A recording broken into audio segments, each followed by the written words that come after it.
안녕하십니까, 박사호입니다. 월드리딩 채널은 수익이 정지됐지만 가장 명쾌한 국제 뉴스를 제공합니다. 도널드 트럼프 미 대통령 당선인은 자기가 집권하면 24시간 안에 우크라이나 분쟁을 종결시키겠다고 공언했지만 말이 그렇지 그게 쉽지는 않습니다. 트럼프가 지명한 러시아 우크라이나 특사 키스 켈로그는 폭스뉴스에 출연해 트럼프가 앞으로 몇 달 안에 분쟁을 해결할 수 있을 것이라고 말했습니다. 그는 또 트럼프 대통령이 푸틴 러시아 대통령과 젤렌스키를 취임식에 초청할 가능성을 배제하지 않았습니다.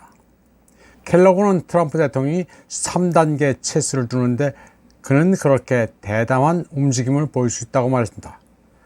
트럼프만이 그런 대담한 수를 두는 유일한 사람이기 때문에 러우 갈등이 향후 몇 달 안에 해결될 것으로 믿는다고 그는 말했습니다. 켈로그는 지금으로서는 가능한 범위를 넘어서는 일은 아무것도 해서는 안 되지만 트럼프 대통령이 예상치 못한 움직임을 보이더라도 놀라지 않을 것이라고 말했습니다.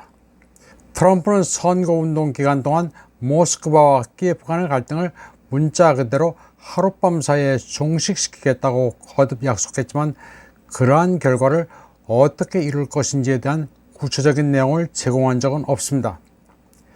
이번 주 초 트럼프는 우크라이나 위기와 중동 사태를 해결하는 것이 중요한 우선순위라고 말하면서 두 가지 가운데 우크라이나 위기 해결이 조금 더 어렵다고 말한 바 있습니다.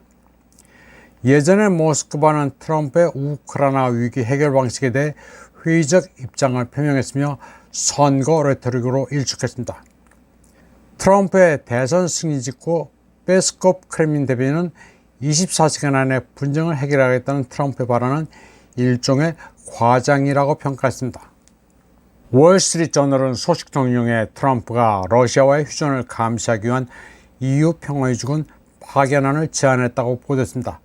월스트리트저널에 따르면 트럼프는 마크롱, 젤렌스키와 통화하면서 유럽이 휴전을 감시하는 역할을 해야 하며 여기에 미국은 개입하지 않겠다고 했습니다. 러시아는 전혀 생각하지도 않고 있는 방안을 트럼프가 흘리고 있는 것입니다. 전선을 현 상태에서 동결하고 비무장지대로 경계를 확정한 뒤 유럽연합의 평화유지군을 파견해 감시한다는 발상입니다. 한 소식통에 따르면 트럼프는 중국이 러시아에 압력을 가해 러우전 해결을 돕도록 대중국 관세 압박을 할 것을 유럽연합에 제안했습니다. 월스트리트저널에 따르면 평화유지군 논의는 초기 단계여서 어떤 국가가 참여할지, 얼마나 많은 병력을 투입할지는 아직 미정입니다. 그리고 평화유지군은 나토의 지휘를 받지 않으면서 나토 회원국이 개별적으로 파견하지만 러시아가 이를 받아들일지는 불확실하다고 월스트리트저널은 전했습니다. 트럼프의 구상은 유럽을 이용해 러시아를 압박하는 방식으로 손 안 대고 코를 푼다는 생각입니다. 쉽게 말해 속국에게 전후 비용을 떠넘기는 것입니다. 미 바이든 행정부는 트럼프가 취임하기 전에 키예프에 대한 무기 공급을 늘릴 것이라고 한 소식통이 CNN에 말했습니다. 워싱턴은 트럼프가 백악관으로 돌아오는 1월 20일까지 수십만 발의 포탄, 수천 발의 로켓, 수백 대 장갑차 등을 제공할 계획입니다. 소식통에 따르면 국가안보보좌관 제이크 살리번은 무기 배송을 원활하게 하기 위한 기관 간 노력을 이끌고 있습니다. 그는 11월에 로이드 오스틴에게 장갑차와 미사일을 포함한 다양한 무기의 이동을 가속화하라고 지시했습니다.